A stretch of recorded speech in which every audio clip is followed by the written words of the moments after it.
So welcome once again to Thought for Action in one of our series, listening to those who have managed to do the impossible. Today we're in Peru. We're extremely happy and very excited that we're among the actual people who did the reforms in the 90s in Peru. The country that when I came to visit in 1992 was a country that was broken in pieces completely.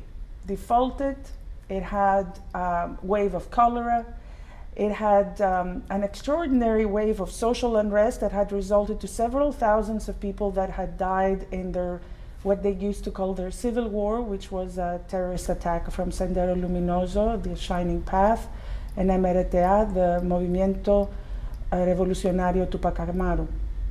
And then today I'm back here in 2014, and I have to tell you, I've had a hard time identifying my way around Lima because it's a completely different country and a different city.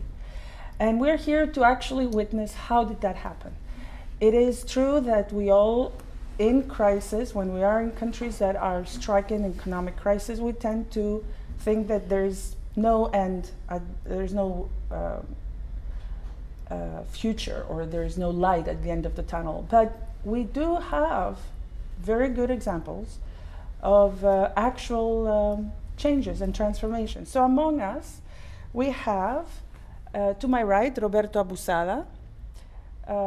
Roberto Abusada, who has been one of the leaders since the 80s in trying to change the culture of this country in towards a more, let's say, open and efficient country, and a country that is better to its own people versus a country that was better only to 2% of its own people.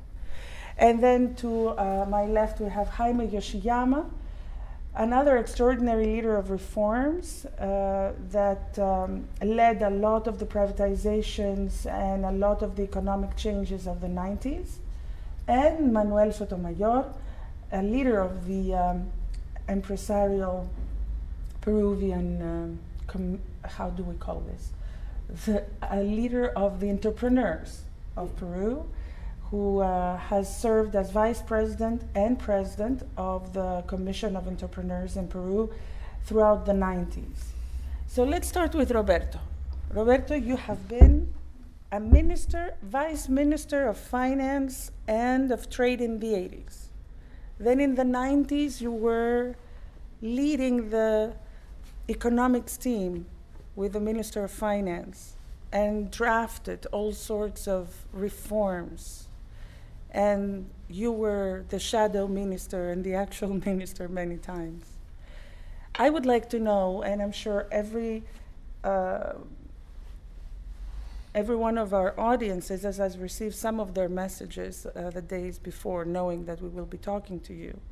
The question was, why did the reforms actually happen in the 90s and not in the 80s? Well, Elena, that's a question which is difficult to answer. But I would say that remember that Latin America has been in the center of a strife between the Soviet Union and the West, in the sense that many of our problems have been developed in the realm of this, in the context of this ideological war. So, and I think that in the 80s, Peru still had the influence of the old-fashioned policies of forced industrialization that are the inheritance of things that happened after the war. Every country wanted to industrialize without respect, irrespective of their size and their position comparative of advantages. The world, comparative advantages. Having said so, I think that there was much opposition from the entrepreneurial class to change the model in the 80s, because actually it was a furious opposition, because they felt very comfortable to deal directly in the halls and lobby of the ministries, directly with people in power, obtain protection, and make a lot of money without much effort. In fact, we had many firms that were very prosperous, but if you would have computed their balance sheets at international prices, probably they were not producing anything. They had negative value added or something like that. Now, the 90s was different, the different scenario. In the 90s, when Fujimori was elected, there was previous to his election, there was a big debate on how to change the country and how to confront the chaos, really. Okay. And I think out of that debate, give us some numbers of the chaos so people can relate? Yes. Well, we in 1989 and 1990, we were living within probably one of the most dire hyperinflations in monetary history. So I would say that just to give you an example, even though inflation started to be controlled in the 90s, still 1990 had an inflation rate of more than 7,000%. Okay, so inflation would be measured by the day and not by the year. But to make it a little bit more tangible, for somebody in Europe or in Greece that is probably listening to us, 7,000%. You know, in Greece we've been hit with a lot of numbers, and we need to understand it. So, let's say I would go buy a pencil, and by the time I would walk into the store and walk out of the store, the probability of the pencil's value to have increased was 100%, right? Yeah. So you would buy it by $1, and then you would go in the cashiers, and it would be like $2. It would bring the economy to a halt. Okay, but just to give you an idea, the name of our currency, it's sol, which means sun, and now we have what it's called the nuevo sol. But between the two, we had another currency name, which was the Inti, which means again sun, but in the Quechua language, and the original language of Peru.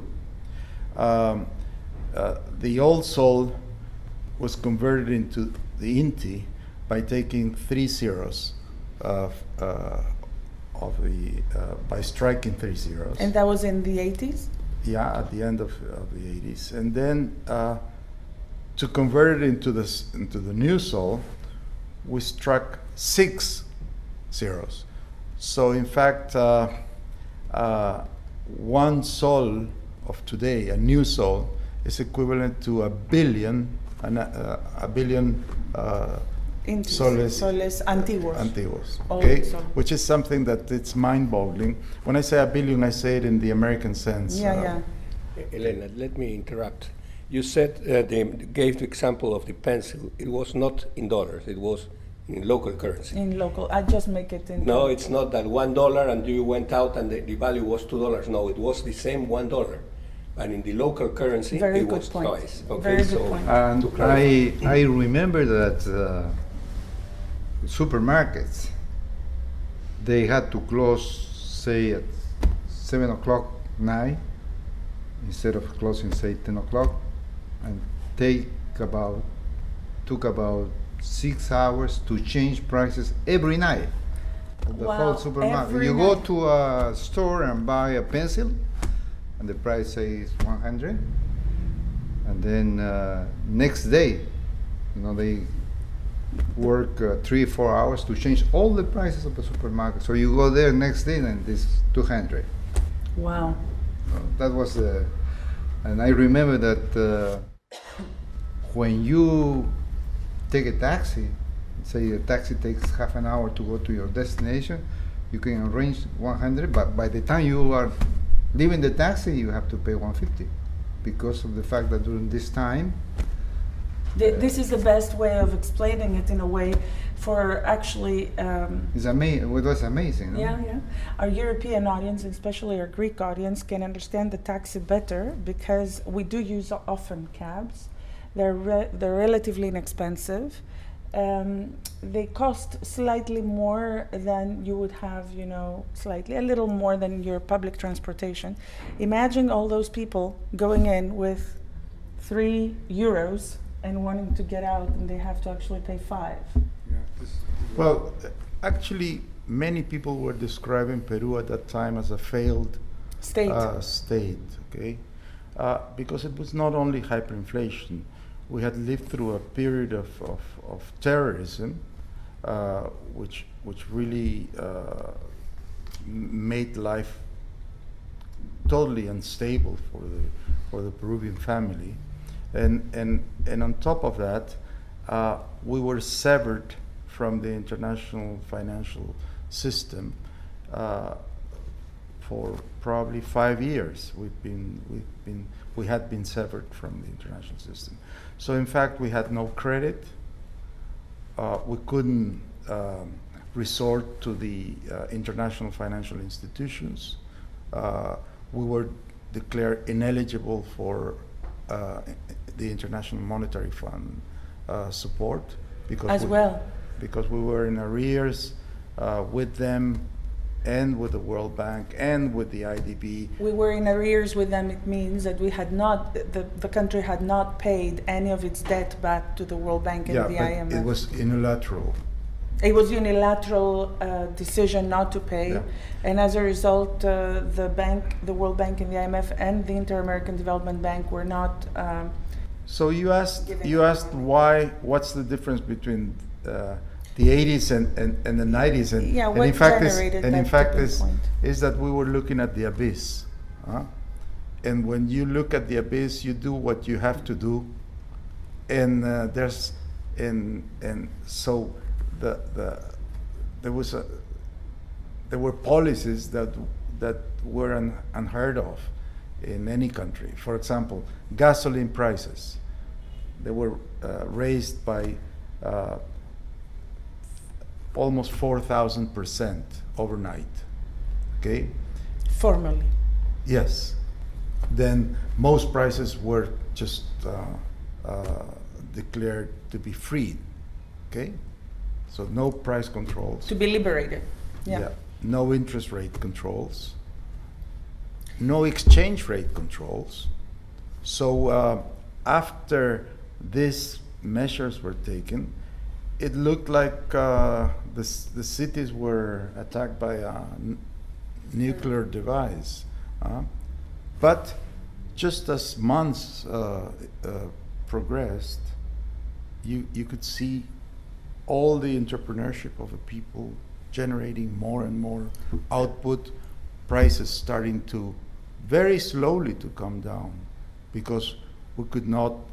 You see, for example, in any small open economy, what people do to attack hyperinflation is to fix the exchange rate, because since it's so open, you fix the exchange rate and you solve inflation almost overnight. But in order to fix the exchange rate, it has to be a credible policy, and you don't have international reserves because they were zero. No one would have believed that fixation would last. So in fact, we had to resort to just monetary policy, which was more slower in taming inflation. So the situation I would say, started to improve, but still we had terrorism. How long time did it take by the time it started to improve? Oh, it started to improve very rapidly, I would say 4 months, but the pace was very, very, very slow. Inflation remained at two-digit levels until 1992. So it was from 7,000%. You suddenly had it in two-digit level to 40%, 50%. Actually, I remember very clearly that one day in May of 1993, I said to the Minister of Finance, Mr. Kamet, I almost had tears in my eyes because I said, you know, I think this month we're going to end with inflation of 2% in 1 month. So that was a great, an incredible success. Incredible. Okay. Well, so, actually, I do remember meeting you, and you had become the chief advisor to Jorge Camet. Yeah. And it was right, I remember, after you decided to move out of being officially his chief advisor, and you were simply his advisor. Yeah. And I remember you telling me, I could not believe in my stomach a feeling that every time I would see the reduction of inflation, I was just like extremely happy. Mm-hmm. And then I was also wondering, is this going to last? Is this going to last? And that I remember I was younger, of course, and I was sitting there listening to you, and I was thinking, my God, people get excited about inflation rates. Well, but it took a lot of political will. Okay, that's my other... To stay the course, because it would have been very easy to just,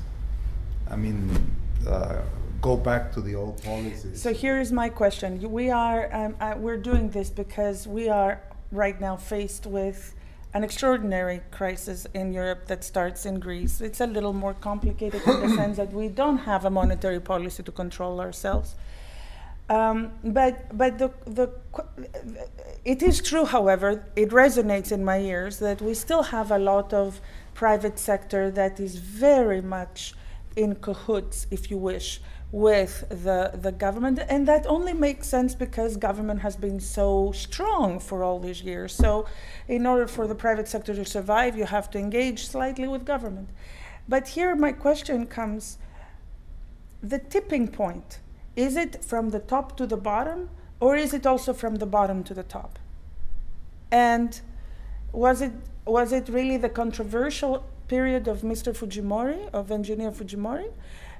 Was it the fact that the abyss was so big and everybody basically found out that there was no other way around? And did you only do macroeconomic adjustment and austerity, or did you also do structural reforms, which is when we open it to the floor? Tim. Well, I would say two things. First is that when you're confronted with the impossibility of doing what you promised in the presidential campaign, and your contender, who was the Nobel Prize winner, Mr. Vargas Llosa, had identified correctly, I would say, many of the things that had to be done, but... That was in the 90s, in 91, when Fujimori won. 1990.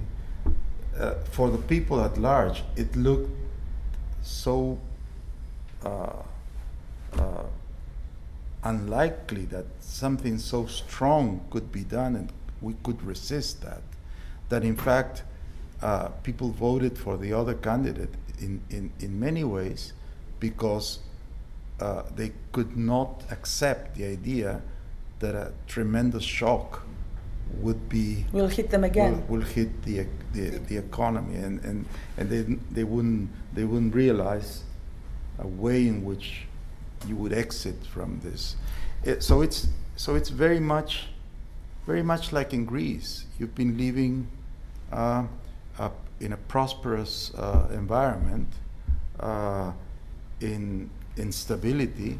You've been able to quotation stability to borrow at the same rate as Germany for many years, and all of a sudden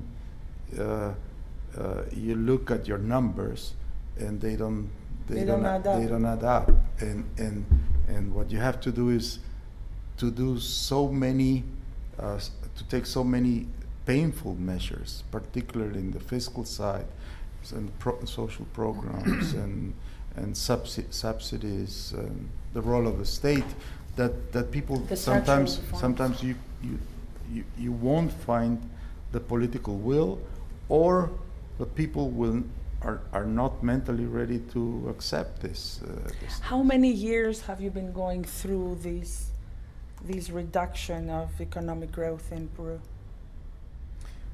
Well, Peru is not. No, I mean before the reforms. Yeah. Just to give you an example, per capita income in 2005 was the same as it was in 1961. So, or 71. Okay, so we lost 30 years of zero. And what is that per capita income? And now it's 7,000 at purchasing power parity. It's 11,000. Wow.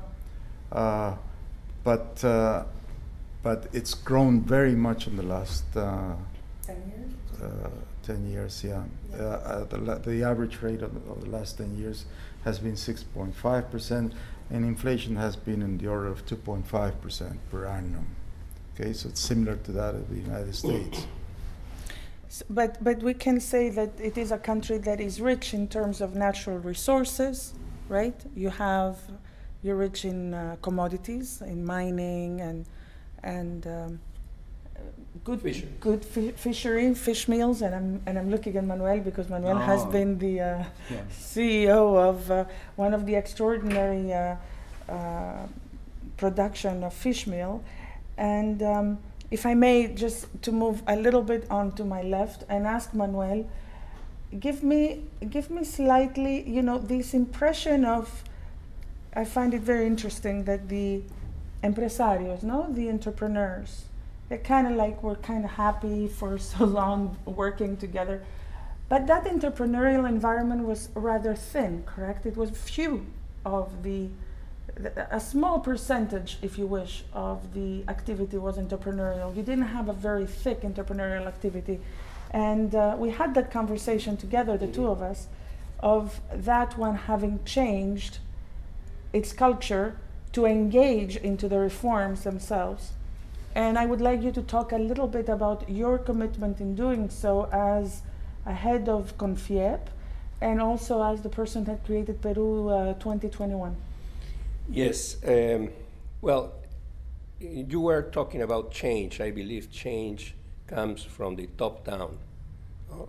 And in the election campaign in 1990, the Vargas Llosa was running, and Mr. Fujimori was running as well.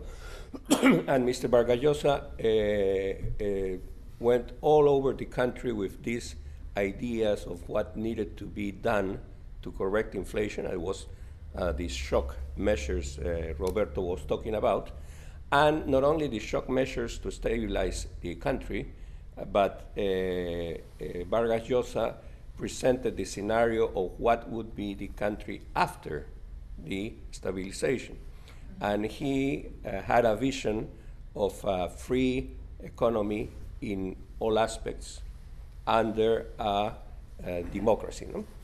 And since we were looking at this campaign as a sure winner, Mr. Vargas Llosa, I'm talking from my perspective, the entrepreneurial perspective, and we were used to try to get benefits from friendship and relationship with the government. We faced this vision of Vargas Llosa, and we became convinced that that would be what he would enforce. So we said, listen, let's look into our businesses and start looking at how are we going to adapt.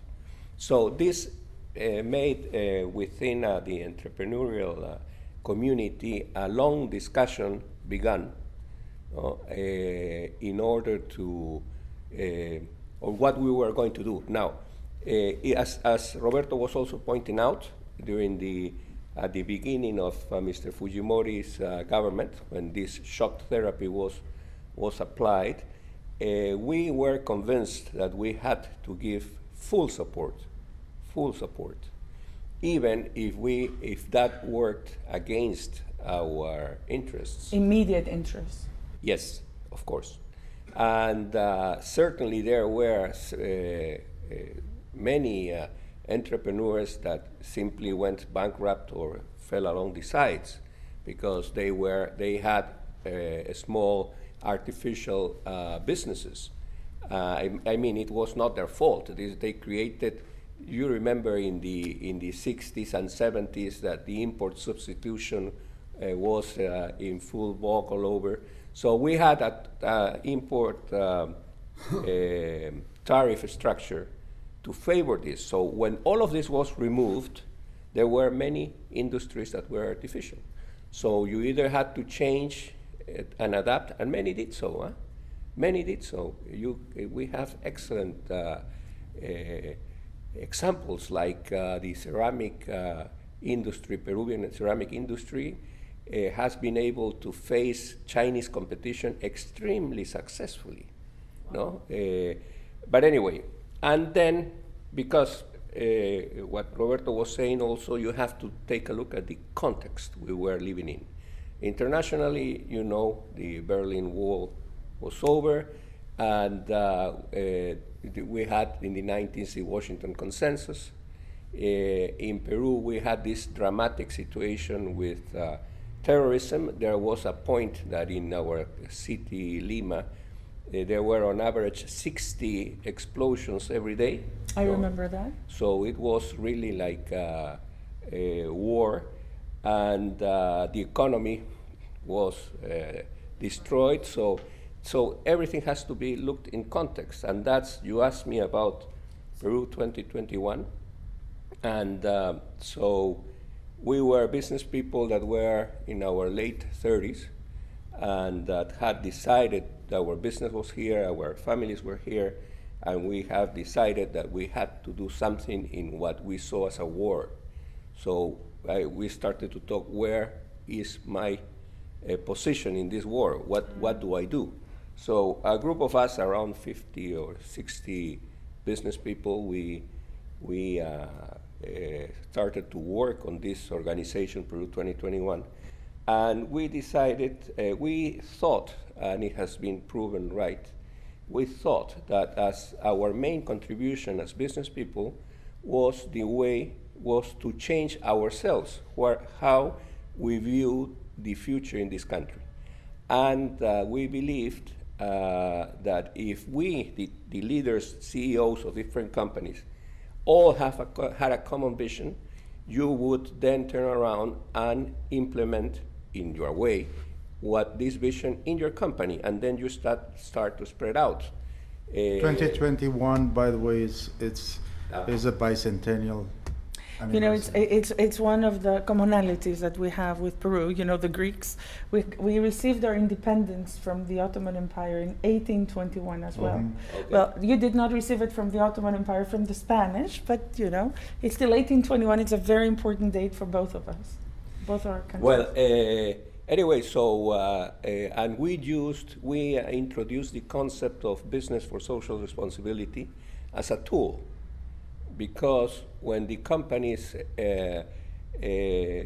adopt this BSR, business for social responsibility, and implement it within their companies, they are already adopting a vision of a modern company, you know, free, not necessarily free market, but competition and so on. No? Today, more than 20 years since we created Peru 2021, it's still going very strong, led now by our 8th president. Wow. So business for social responsibility, it has really spread out throughout the country. So I believe that in our way, we made a major contribution. So here we go now to our dear Jaime Yoshiyama, who was really in the front end, if you want, of the reforms in the 90s. Because here is the top-down reformer. Here is the person that is called by Mr. Fujimori at that time, as he called several other people, it is fair to say from our previous conversation that he was elected pretty much because no one wanted to hear the medicine of the reforms from Mr. Vargas Llosa, because they were feeling really very bad and they were living a very bad life with also terrorism was very strong. However, they thought that there is always going to be a better way than the hard way to get out of the bad situation.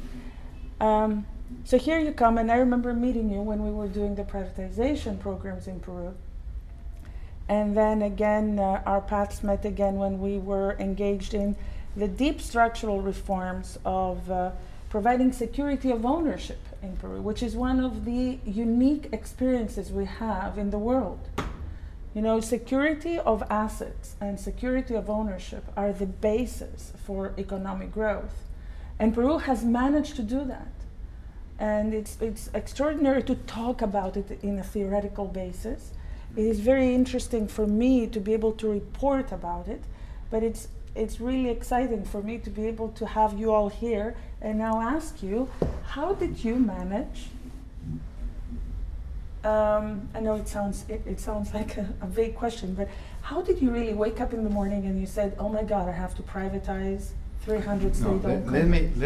Let me tell you before I answer your question. Let me tell you an experience that I have with Mr. Abusada. Of course. Mr. Everything in the air, Mr. You know, he was, as you said, you asked for a comparison between the 80s and the 90s. Correct.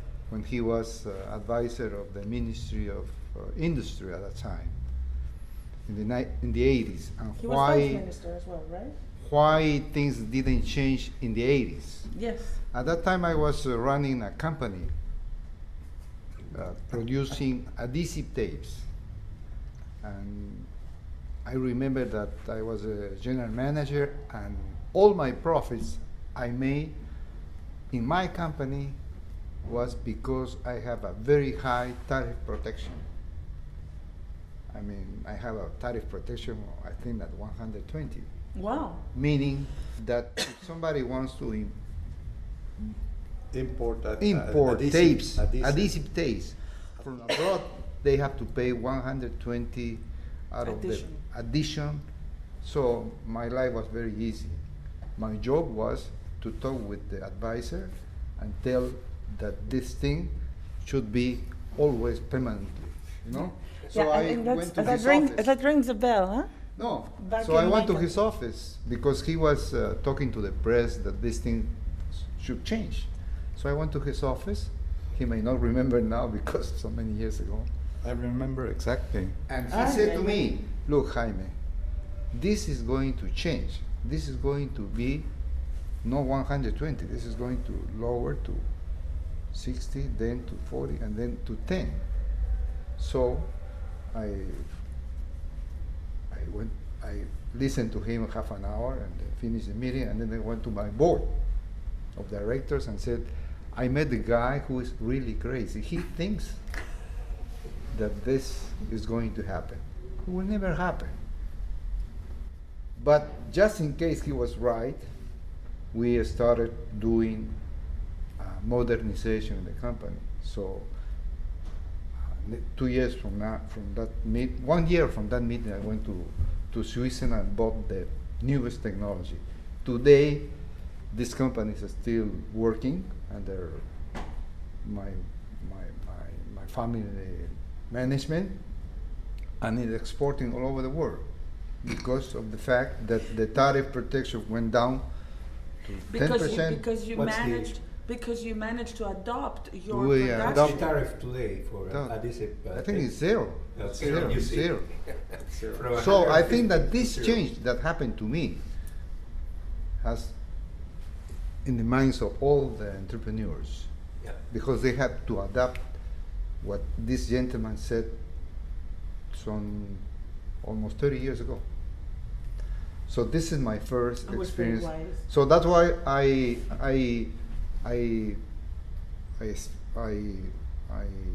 stay in the private sector until Mr. Fujimori called me. And you asked also what was in my opinion, and our opinion, the tipping point, no? Correct. I think that Mr. Fujimori, when he was elected, he didn't actually know what to do. He did not know what to do. He didn't. I don't think that he knew what to do exactly. So he went to, before he took the presidency, he took a trip. After being elected. After being elected, he took a trip to the States. Yeah. And had meetings with some people. But when he came back, he had changed his mind, no? In my opinion. And fortunately, he elected a prime minister who was a market-oriented man, Mr. Juan Carlos Hurtado Miller. And when, 10 days after he took office, Mr. Hurtado Miller, under the supervision of Mr. Fujimori, presented to the press the reforms. He was very strong and trying to be transparent with the prices of the economy, as Mr. Abusada said. Remember that? Normally, when a prime minister finishes a speech, he says, "Thank you and good night." He ended by saying, "God help us." That was his. Que Dios nos benediga. Que Dios. So that was, in my opinion, the tipping point, no? When so Mr. Hurtado Miller came with people like Mr. Abusada, with a lot of young people, and Mr. Hurtado Miller and Mr. Fujimori called me and called all the people like me. So we were very, very fortunately to be first in the private sector, knowing the problems, and then going to the public sector. So this is basically what we call a technocrat in reality, although I have to admit that in Europe, the word technocrat is understood as bureaucrat. Yeah. It's very strange. It's an international bureaucrat is a technocrat, but it's not the case. Let me add something that I think is extremely important. What Mr. Hurtado Miller did required an iron will president. Because what he did, I remember because I was involved with Mr. Ricardo Lago, a mutual friend. Yes. Basically, the same reform that were put in place by Mr. Hurtado Miller was recommended to Alan Garcia when Mr. Pedro Coronado was chairman of the central bank. For Alan Garcia, for our audience to remember, Alan Garcia was the previous president of the 80s. And he caused hyperinflation. And he was the person that was perceived as the big populist president who basically ran the economy on its knees, if I can say. So this was around 1988. So I remember meeting with my friend, the chairman of the central bank, late at night, celebrating. We opened a bottle of wine. Tomorrow, Alan Garcia is going to announce this. And he got cold feet. And he didn't announce, he announced nothing. And my friend, of course, resigned. And we were as disappointed. No, extremely, and continued going down. So I wanted to point out the decision of President Fujimori to fully back these reforms.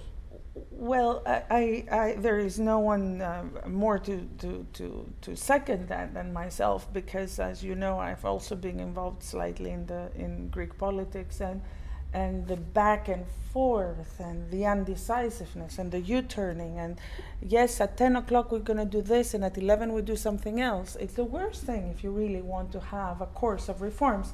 And what you're telling me is that there was a simmering of getting to the common understanding in the 80s and the 70s and in the 80s that there is no other way. There is this one way. We have to reform.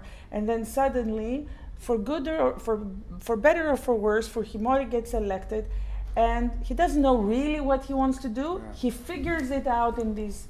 He's a smart man, right? He figured it out in this trip, and then calls the best and the brightest around him, and he backs them. So that is the key part, that he backs them. But what is, for me, interesting to present is for you to tell me a bit of how did you get structurally to the experience of the privatizations? Why am I saying structurally? Because it was very sexy in the 90s, suddenly everybody privatizes. Now in Europe it's also very sexy for people to privatize. But no one understands what needs to be done so that you can privatize. Because privatization, of course, means you sell something, but you need to sell to have the ability to contract, and you have the ability to have a security of the asset and a brand name to sell. So anyway. No, but And why did we have to go there? No. First of all, let me tell you that, in my opinion, in the 90s, the worst problem that we had was the terrorists. Yes. Because I remember two things. First of all, I had a son who was 15 years old. He was going to high school, and on Friday night he usually goes to parties, and every Friday that he went to the party, to his parties, I said, this guy may not come back, because every Friday night there were bombings in the streets. Could you imagine that situation? Well, I lived some of it, but yeah. You feel like this country does not have any solution. Because if you feel like your kids will not come back because of the bombings, and after that, furthermore, you cannot go 50 miles away from Lima because you may be attacked by terrorist people. So that was a big problem. Terrorism was an outcome of that failed state, not policing, social disagreement, politics that were not really going to a result for the previous years. Yeah, I think that the people were not actually not happy with the government, with the politics. So I think that they were not, of course, agree with terrorists, but the fact is that we had terrorists. I remember that when I was Minister of Economy or Energy and Mines, I went to talk to Shell in Holland, and then I went to England, and these guys from Shell told me, we will not invest in Peru until you capture this terrorist group. So I came back after my failed trip 2 days afterwards to talk to President Fujimori, and I said to him, we will not go anywhere if we not do something with the terrorists. So the thing is, after we capture this Abimael Guzman, the head of the terrorist group, I think things started changing a lot, no? Turn around. They turned around it's because amazing, there was a consequence. From the evening when he was caught, next morning. Like my feeling had been that my son will never return home. No, will never be.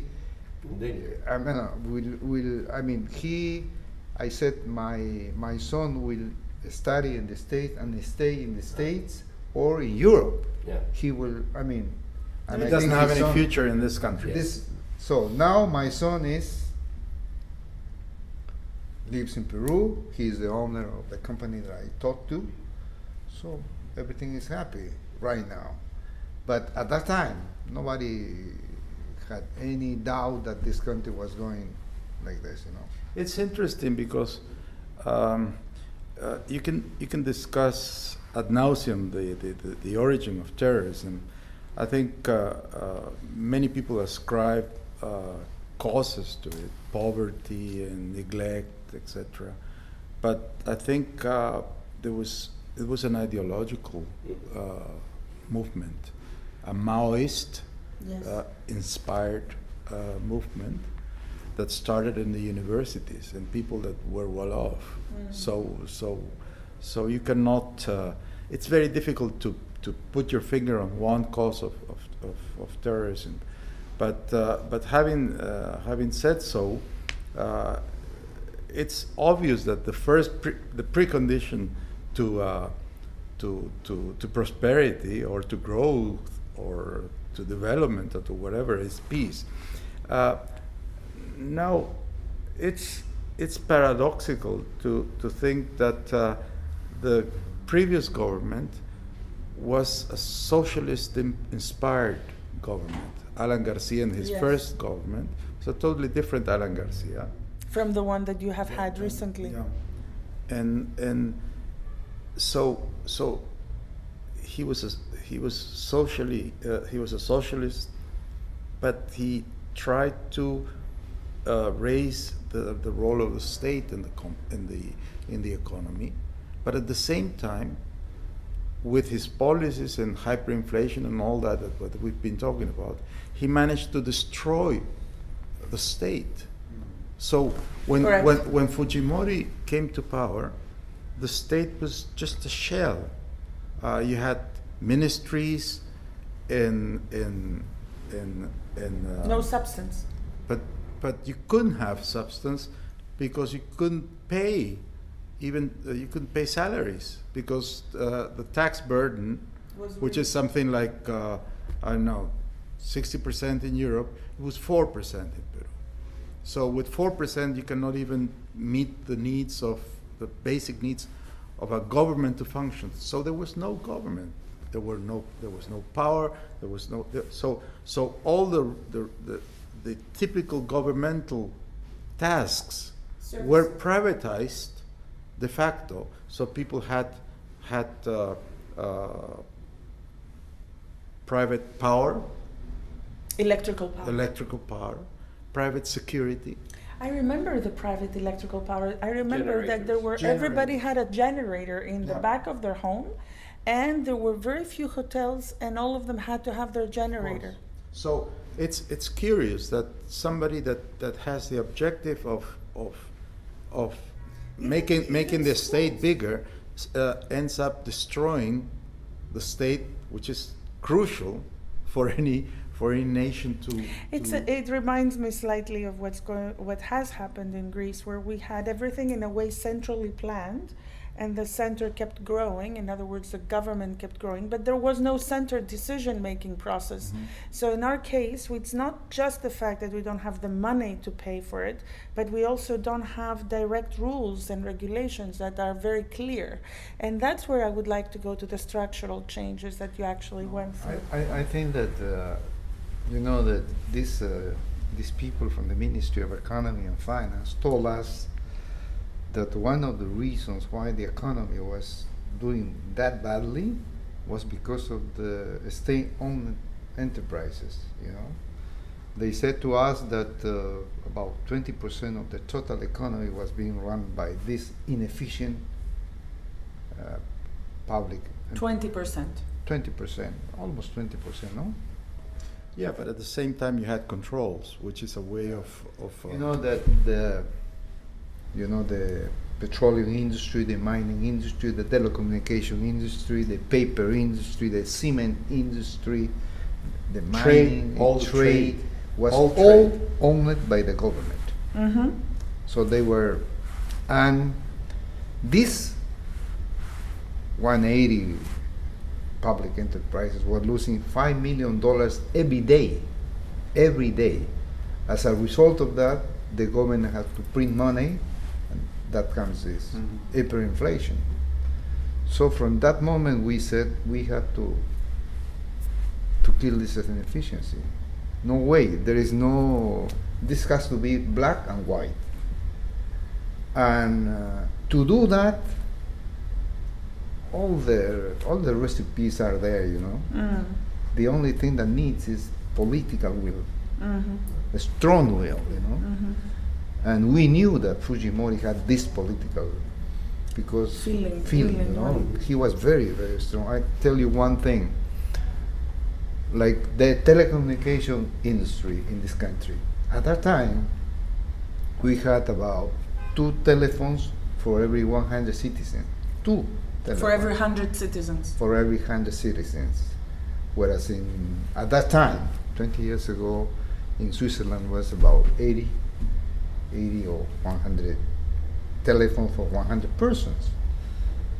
So you ask for a telephone at your home, and they take about 9 years to have a telephone, and you have to pay bribes and things like that, you know. So this, we had a very good technical team in the Ministry of Transportation. They made about all the recipes are there, you know. You have to apply. Then one day, I was having a meeting with all the minister and Mr. Fujimori in the second floor of the Palace of Government. And after the meeting, I talked to the president, and we just himself and myself were coming down through the stairs, you know, from the second floor to the first floor. And I said to Mr. Fujimori, "Look, Mr. Fujimori, we have this problem of having just 2 telephones for every 100 citizens. We need to have at least 50 telephones if we want to be a developed country. And in order to do that, we need about what is today about $10,000 million of investment. You have that? Of course we don't have that. So what we need is to sell these 2 companies. Everything is already studied, and we need to do this. We have to bring some investors and do this privatization." By the end of the last stir, he said, "Okay, you do it. No problem." That was the decision. So I went. The important thing is that at the end of the last year, he said, "You do it," and then when he walked into his office, he didn't change his mind. No, of course. Then I went to my office in the ministry, and I said to my people, "We have to start working. We have what we call a green light." Okay. So after 2 years, the 2 companies were sold. And nowadays we have about 120 telephone for 100 people. That's fixed telephony, but with the advent of I mean, the development is, and you ask today whether you want to have a telephone, next day you have a telephone. Now you have more than 100. So my point is this. First of all, the recipes are there, you know, so everybody knows how to do it. The thing is that you have to have a very strong leader to do that and to keep his word. Because there were plenty of people who were against that. I mean, the first ones to be against them were, of course, the manager, the workers of the telephone unions. The unions. You know, some of the suppliers of the telephone companies. A lot of discussion in this country. But as he said, you know, we were so bad that people were willing to accept everything. Now, I remember that when you created privatizations, you decided to do it through a commission called COPRI, Yes. Comisión para la Privatización. Yeah, we decided that this privatization of 180 or 200 companies cannot be done by people working in the public sector. No, because it's against their incentives. No, of course. I mean, It's then as if they you were. That's a key decision, Elena. Yeah, if you ask. So we asked the best people in Peru, the entrepreneurs, to do that.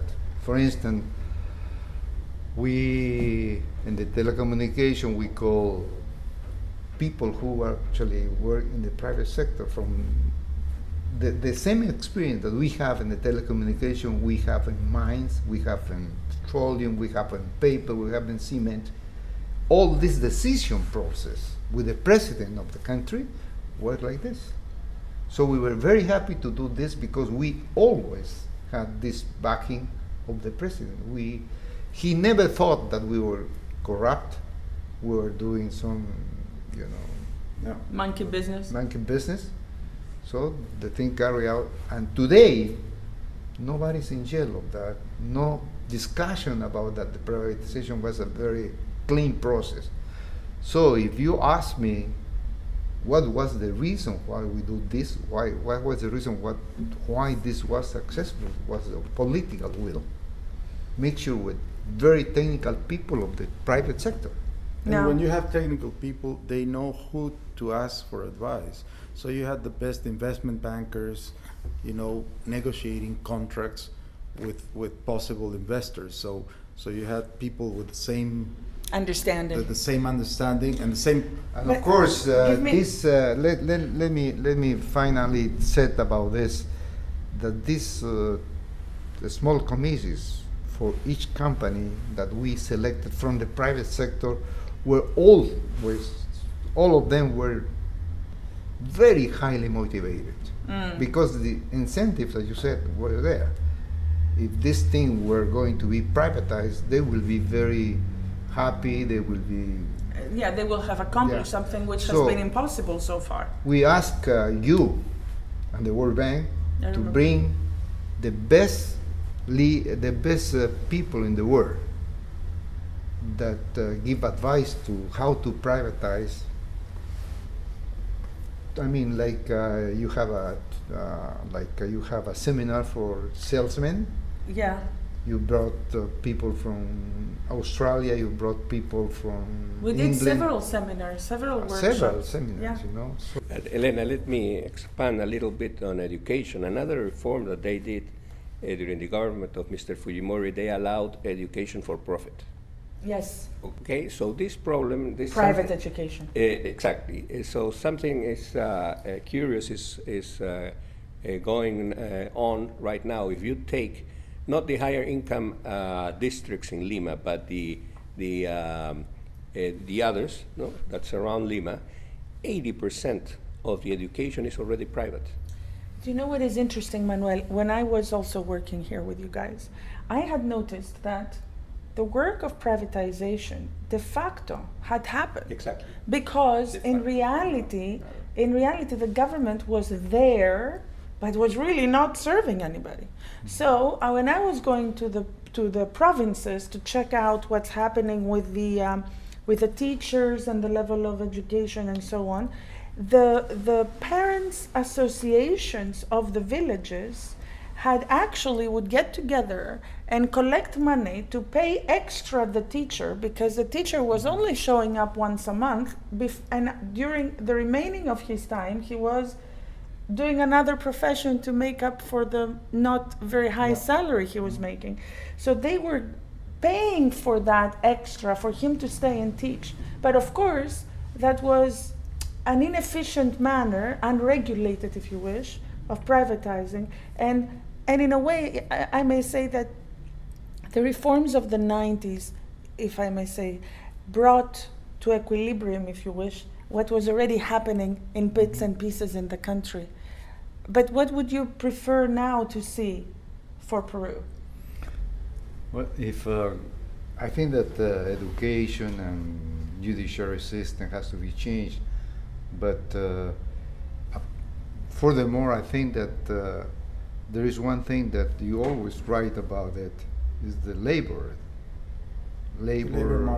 market. I think that the informality in this country is very high still, because of barriers to entry to the formal market, and that is very rigid system of labor market still. Well, that's something that you have also in some places, like this reform. I mean, because of all these informal people do not have any insurance, do not have medical care. A lot of people, the retirement, things like that are really, and those who are against it are the unions, because they are a small people, smaller group. You know?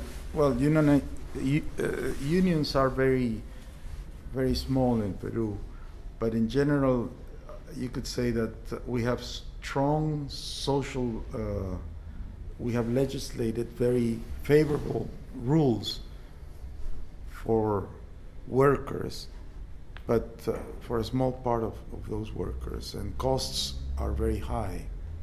So the take-home pay is just a portion of what is the actual pay for cost for the company. So you do have still a lot of dead weight cost on the labor. A lot of dead weight, and the thing is, people that are in the informal sector can very easily weigh the advantages of going formal or stay in the informality.